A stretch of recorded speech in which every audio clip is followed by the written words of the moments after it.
এটা কিন্তু নান রুটি দিয়ে খেতে অনেক মজা হয়। আবার বিশেষ করে আপনারা শর্মার মতো বানিয়েও খেতে পারেন। আমাদের সবগুলো কাবাব তৈরি হয়ে গেছে। এখন আমরা এগুলো ডিপ ফ্রিজে রেখে দিব।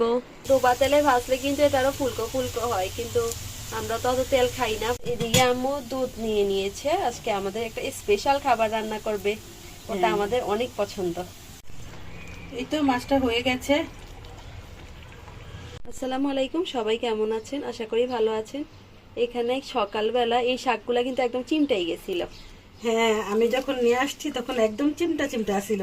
তিশা কি করছে জানি না, এটা একেবারে ফুলে এরকম হয়ে গেছে। আমি কি করছি, পানিতে বরফ দিয়ে ওই বরফের পানিতে এটাকে 1 ঘন্টার জন্য রেখে দিছি। তো এখন দেখেন কত একদম সতেজ হয়ে গেছে, লাগে যে এখনই ক্ষেত থেকে তুলে আনছে আম্মু। হ্যাঁ, এরকম হয়ে গেছে। এই শাকগুলা কিন্তু আম্মুর বাঁচতেও এখন সুবিধা হবে, কারণ এগুলা পাতা এত ছোট ছোট যে যদি একদম নিতিয়ে থাকে তাহলে বাঁচতে অনেক অসুবিধা হয়, তাই না আম্মু? আচ্ছা, সবকিছু তো বললাম, কিন্তু এটার নামটা কি সেটাই তো বলি নাই। বুইত্তার শাক। এটা হচ্ছে বুইত্তার শাক। তো অনেকে এটা অনেক নামে ডাকে, কিন্তু আমাদের দেশে এটা বুইত্তার শাকই বলে। তো অনেক সুন্দর হয়, অনেক ঝাটকা হয়ে উঠে। তবে এগুলো ডালগুলো বেশি খাওয়া যায় না, নরম যতটুকু হলেও ভালো লাগবে, একদম খেতে ইচ্ছে করবে, এতটা নতুন এটা। এই যে তারপর লেবু দিয়ে দিলাম। এখন এটা ভালো করে একটু মিশিয়ে নিচ্ছি।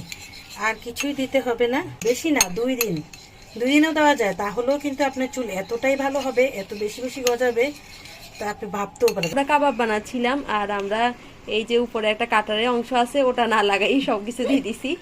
পরে এখন চিন্তা করছি কিরে ওটা তো লাগাই নাই।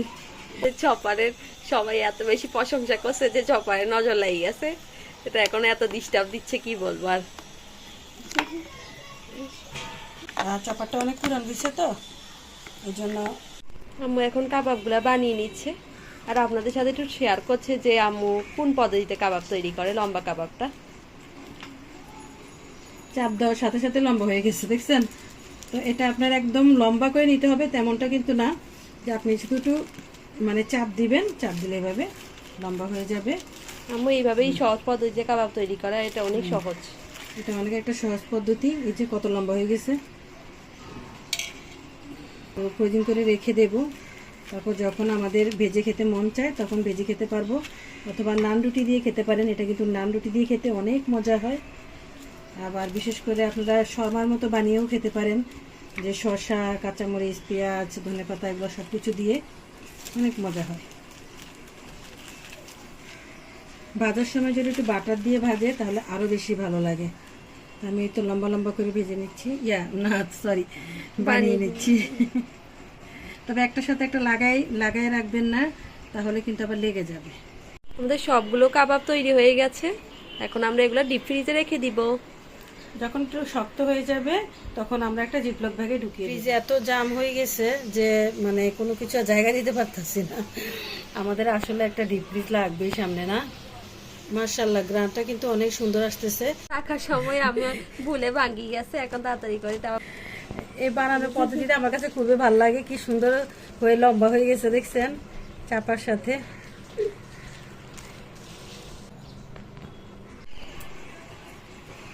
শাকগুলোকে এখন কেটে নিচ্ছি। এটা হচ্ছে ভুট্টার শাক। এই যে কিছুক্ষণ আগে দেখালাম না, ভিজিয়ে রাখছিলাম, তো দেখেন কত সুন্দর হয়েছে। তো এখন সবগুলো আমি এভাবে কেটে নিচ্ছি। তো এখানে যতটুকু মানে নরম থাকবে আমি অতটুকুই নেব, এর বেশি নেবো না, এগুলো শক্ত, তাই এগুলো নিব না। শাকগুলো এখন কাটা হয়ে গেছে। এই তো তাসিনা আমাকে সাহায্য করতেছে।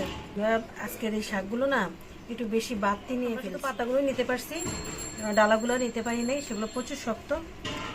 সবগুলো কাটা শেষ। যখন রান্না, এই যে ডালগুলো সব ফেলে দিতে হচ্ছে। এই তো আম্মু এখানে ভুট্টার শাকটাকে ভাজি করে ফেলছে, আর দেখতে তো মনে হচ্ছে অনেক মজা হবে। আমি আগে খেয়েছিলাম, অনেকবার খাইছি, আমার দাদি ভাজি করতো, অনেক ভালো লাগতো খাইতে। দেখেন কত সুন্দর হয়েছে, আর এত মজা, এটা দিয়ে আপনি 1 প্লেট ভাত খেতে পারবেন একবার। আজকের পরিবেশটা একদম শান্ত, রাস্তায় একদম মানুষ কম। বের করে নিয়েছি, তো একটু বেসন বেঁচে গেছে, তো ভাবলাম যে কয়টা বাঁধাকপির পকোড়া বানিয়ে ফেলি। এগুলো কিন্তু ফ্রোজেন বাঁধাকপি, আমরা রমজানের আগে ফ্রোজেন করে রেখেছিলাম। বাঁধাকপিগুলো দিয়ে দিলাম এই বেসনটার ভিতরে। বাঁধাকপি পকোড়া কিন্তু আমরা রান্না করে তেমন একটা খাই না, এই যে এরকম পকোড়া বানিয়ে খাওয়া পড়ে আমাদের।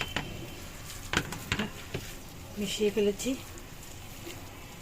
আর এখন চপ বানিয়ে নেব। এগুলো তৈরি করি, আমার ইফতারি মাখা খেতে অনেক ভালো লাগে। রোজাতে এটা ছাড়া আমার মনে হয় যেন মানে ইফতারি হচ্ছে না, এরকম মনে হয়। এই পকোড়াগুলো যেমনভাবে হাতে উঠবে ঠিক তেমনভাবেই দিয়ে দিচ্ছি, কারণ এগুলো একটু এরকমভাবেই খেতে ভালো লাগে। মাশাআল্লাহ, অনেক সুন্দর কালার এসেছে।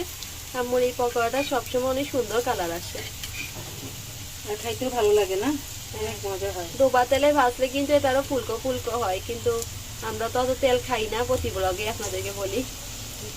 এই জন্য আমরা একটু হালকা তেল দিয়ে ভাজি। হ্যাঁ, এদিকে আম্মু দুধ নিয়ে নিয়েছে, আজকে আমাদের একটা স্পেশাল খাবার রান্না করবে, ওটা আমাদের অনেক পছন্দ, সবারই পছন্দ। তো আজকে এটা রান্না করব। এটা রমজান আসছে কিন্তু আমি অনেকবারই করি, কিন্তু এবারকার রমজানে আমার অনেক লেট হয়ে গেছে। ভাজা হয়ে গেছে। এতক্ষণ যদি রোজা না থাকতো তাহলে সবগুলো ফিনিশিং হয়ে যেত, কারণ এই পকোড়াটা এত পছন্দ সবার। দুধটা বলক এসে গেছে, আমি এখন 2টা এলাচ দিয়ে দিচ্ছি। তেজপাতা নেই, তেজপাতা থাকলে তেজপাতা দিয়ে দিতাম। এখন চিনি দিয়ে দেব পরিমাণ মতো, 2 চামচ দিলাম, এত দিই না, পরিমাণ মতো চিনিটা দিয়ে দিচ্ছি। তা এখন একটু বলক এনে তারপর নামিয়ে ফেলবো। নামিয়ে নিয়েছি ঠান্ডা হওয়ার জন্য, কিছুক্ষণ এভাবে রেখে দেবো, একটু ঠান্ডা হবে। তারপর আমি আবার তরকারিটাও বসিয়ে দিচ্ছি। আজকেও গুঁড়া মাছ রান্না করব। ওই যে কালকে দেখালাম না অনেকগুলো গুঁড়া মাছ বের হয়েছে, ওই মাছগুলো আজকে কুটে নিচ্ছি অনেক কষ্ট করে। এখন আজকে এগুলোই রান্না করব।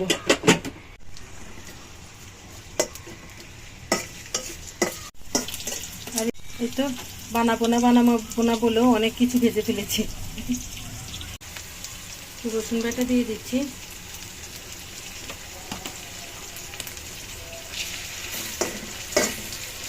পর্যন্ত বিকেলবেলা আর কোনো রেস্ট নাই, প্রতিদিন বিকালে রান্না থাকে। জিরে গুঁড়ো দিয়ে দিচ্ছি।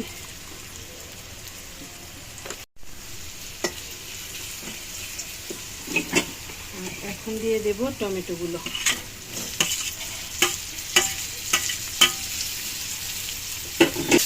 টমেটোর দামও কমে না, আর তাছাড়া এখন রমজান আসাতে টমেটোর দাম বাড়তি থাকলেও কিনতাম, কিন্তু রমজানে তো সারাদিন আর খাওয়া হয় না, রাতের বেলা অনেক কিছু খাইলে আর মন চায় না খাইতে না। একটু পানি দিয়ে দেই, মশলাটা একটু কষুক, তারপরে আমি গুঁড়া মাছটা দিয়ে দেবো। কালকের ওই চিংড়ি মাছ আর ছোট মাছ, হ্যাঁ চিংড়ি মাছ আর ছোট মাছ ওগুলো তাড়াতাড়ি একসাথে খেয়ে করে নিয়েছি, আর এগুলো সব কুটে নিচ্ছি।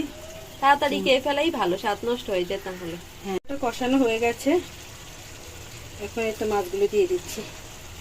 এটা যে খেতে এত ভালো লাগে কি বলবো, আসলে অনেক মজা, অনেক। রমজান না থাকলে তো এটা ফিনিশ হয়ে যায়, অল্পতেই ফিনিশ হয়ে যায়। যারা চট্টগ্রামে থাকে না তারা অনেক আফসোস করে এই মাছটার জন্য, আর লোটে মাছ না, হ্যাঁ হ্যাঁ, লোটে মাছটার জন্য। এই 2টা মাছ শুধু আমরা চট্টগ্রামের মানুষটাই খেতে পারি।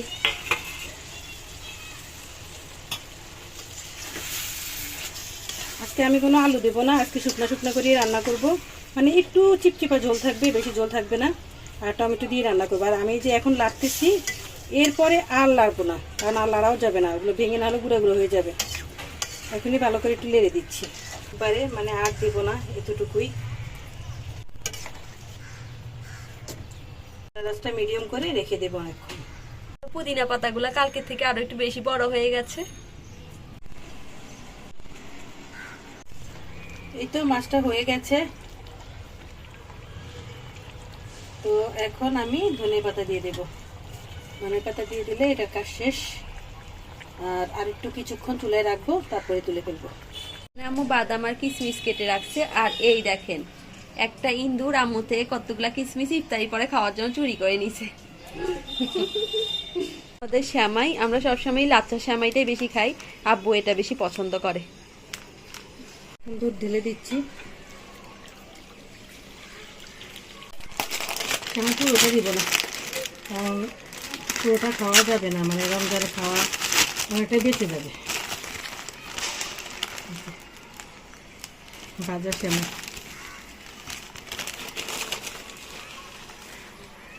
অল্প দিলেও শ্যামাইটা একদম মাখা মাখা হয়ে যায়।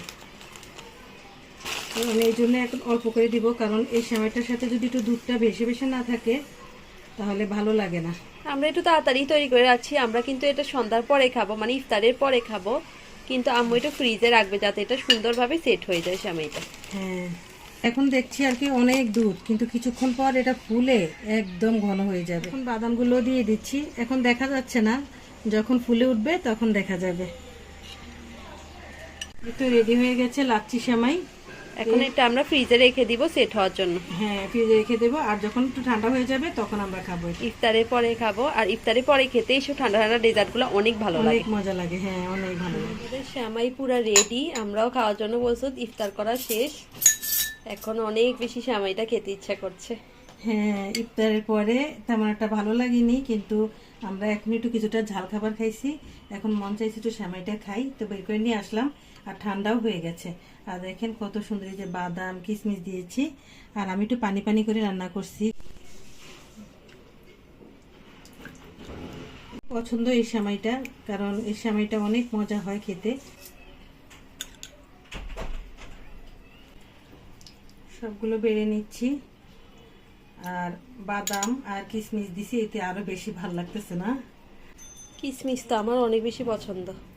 আর আমি তো আগে এই সেমাইটা রান্না করে অলরেডি রেখেই দিতাম, তো মাঝে মাঝে যেন বাচ্চারা একটু বের করে করে খেতে। এই তো সবার জন্য বেড়ে নিয়েছি। তাহলে আজকে এই পর্যন্তই, সবাই ভালো থাকবেন, সুস্থ থাকবেন।